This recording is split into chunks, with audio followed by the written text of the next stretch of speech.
पकड़ ले बानी चोर।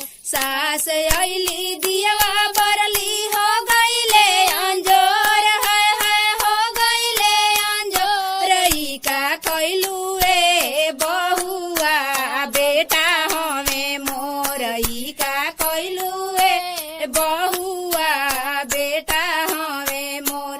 काकावा के घरवा कुछु कुचिया अनहरिया दियवा बारए नाना दो पकड़ ले बानी चोर। दियवा बारए नाना दो पकड़ ले बानी। ननद अइली दियवा बरली हो गईले अंजोर, है हो गईले अंजोर। ई का कइलू ए भौजी भैया हमें मोर, ई का कइलू ए भौजी भैया